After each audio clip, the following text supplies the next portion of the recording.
Assalamualaikum warahmatullahi wabarakatuh.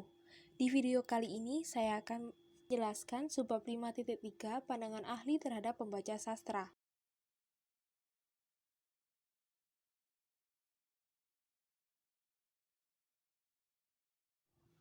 Seperti yang telah dikemukakan sebelumnya, pembaca mempunyai kedudukan yang penting pada peran sebuah karya sastra.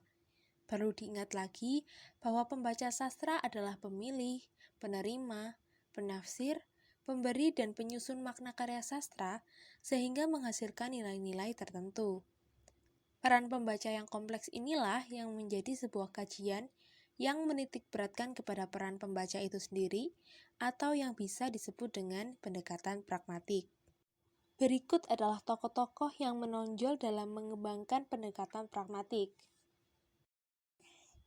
Gerald Prince dalam Selden 1985 mengemukakan teorinya tentang narate atau orang yang diceritai.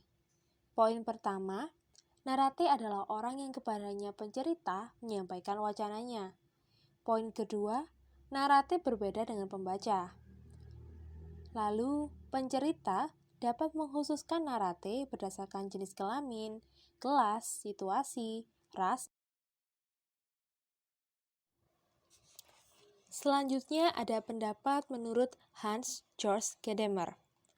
Karya sastra tidak muncul ke dunia sebagai seberkas arti yang selesai dan terbungkus rapi.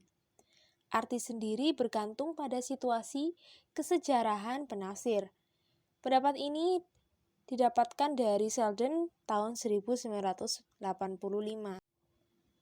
Selain itu, pendapat ini merupakan penerapan pendekatan situasional dari Martin Heidegger dalam teori sastra yang mengemukakan bahwa kesadaran kita memproyeksikan benda-benda dunia dan juga pada waktu yang sama ditundukkan dunia oleh kodrat keberadaannya.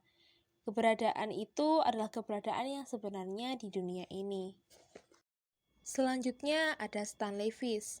Stanley Fish mengemukakan pendapatnya dalam pengalaman pembaca. Ia berpusat pada penyesuaian harapan yang dibuat pembaca ketika mereka membaca sepanjang teks pada tingkat rangkaian kalimat. Selanjutnya ada Jonathan Culler. Jonathan Culler mengemukakan pendapatnya tentang konvensi pembacaan. Yang pertama, pembaca adalah orang yang memiliki kompetensi linguistik atau pengetahuan sintaktik dan semantik yang diperlukan untuk membaca.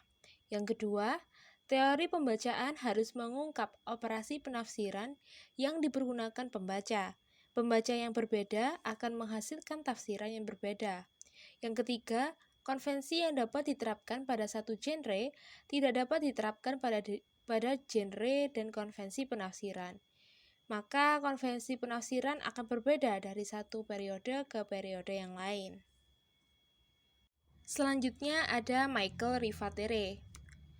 Ia mengemukakan pentingnya kompetensi sastra bagi pembaca dalam memahami karya sastra, khususnya pada puisi, untuk menghadapi ketidakgramatikalan dalam puisi. Meski Michael Rivatere setuju dengan kaum formalis Rusia dalam memandang puisi sebagai sebuah penggunaan bahasa yang khusus, bahasa umum praktis dan digunakan untuk menunjuk sesuatu jenis kenyataan, sedangkan bahasa puitik berpusat pada pesan sebagai suatu tujuan dirinya sendiri. Yang terakhir ada pendapat dari Isar dalam Selden 1985. Ia membagi pembaca atas pembaca implisit dan pembaca nyata.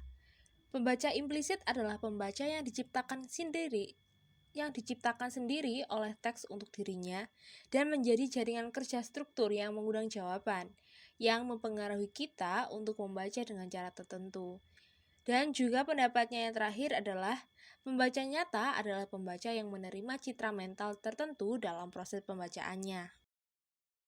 Itu tadi materi yang dapat saya sampaikan pada video kali ini. Semoga bermanfaat dan wassalamualaikum warahmatullahi wabarakatuh.